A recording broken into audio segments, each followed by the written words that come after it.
The morning sun rose over the Pacific on that 4th day of June in 1942, illuminating a scene that would soon become one of history's most pivotal moments.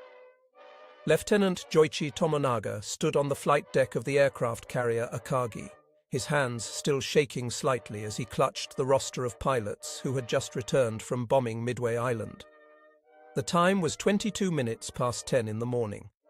Below his vantage point, spread across the wooden deck like some elaborate industrial ballet, crews rushed between aircraft in carefully orchestrated chaos. The Type 99 dive bombers were being pushed aside to make room, while mechanics worked frantically on the Type 97 torpedo planes, switching out their torpedoes for massive 800-kilogram bombs. Fuel lines crisscrossed the deck like the arteries of some massive beast, pumping aviation gasoline into thirsty aircraft. In his pocket, Tomonaga carried an unfinished letter addressed to his wife back home, its final sentence reading that the Americans were nowhere in sight and victory was assured. He had no way of knowing that American warplanes were already closing in on his exact position at that very moment. The next 11 minutes would determine far more than just the fate of 4 Japanese aircraft carriers, more even than the outcome of this single battle. What was about to unfold would reshape the entire course of the war in the Pacific.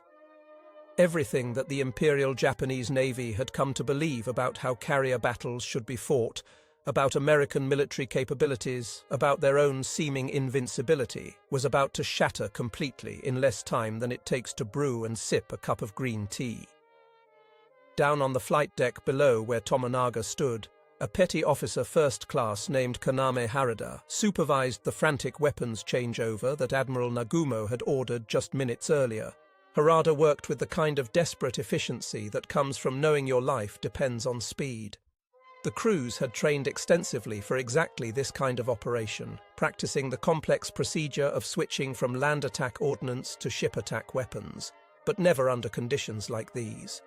Never with scout planes sending back contradictory reports.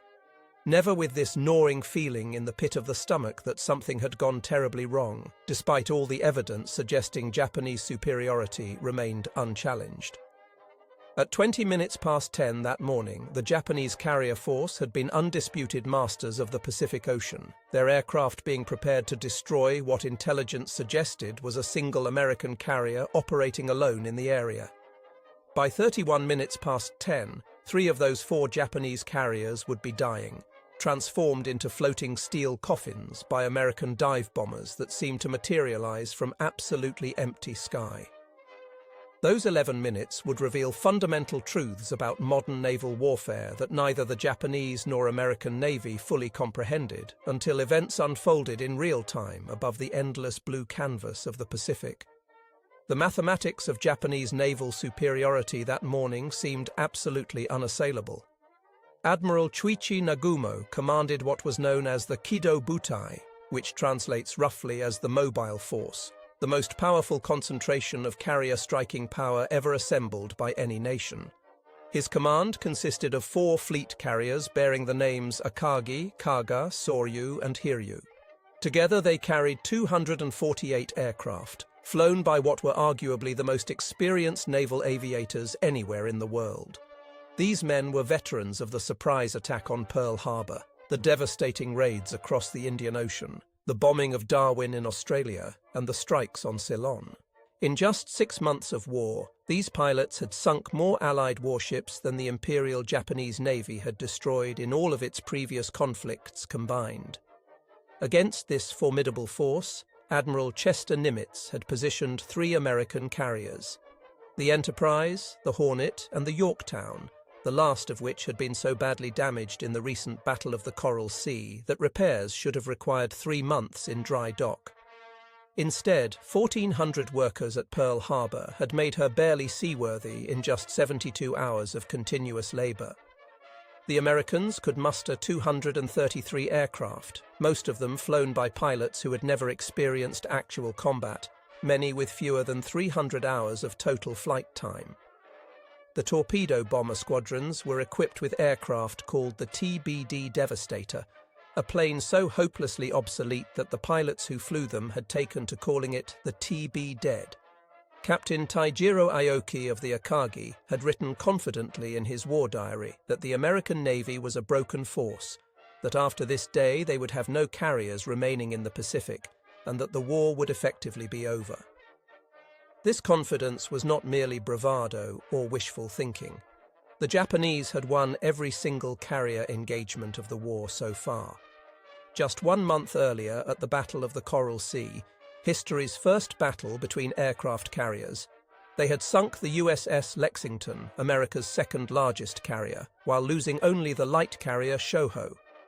They had raided Darwin without facing any opposition. They had struck at Ceylon and encountered no resistance. They had operated freely across an area stretching from Hawaii all the way to the Indian Ocean.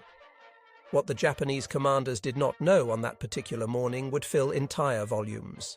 They were completely unaware that American cryptanalysts working at a secret facility called Station Hypo in Pearl Harbor had broken their naval code, designated JN-25. They had no idea that Admiral Nimitz had actually read their operation orders, knew that Midway was their target, understood the composition of their attacking force, and had positioned his carriers accordingly. They didn't know that their radio messages were being read almost as quickly as their own commanders received them. They couldn't have imagined that while they believed they possessed the element of surprise, it was actually the Americans who knew exactly where they would be and when they would be there. Commander Minoru Genda, the tactical genius who had planned the Pearl Harbor attack, lay seriously ill with pneumonia in his cabin aboard the Akagi that morning. His absence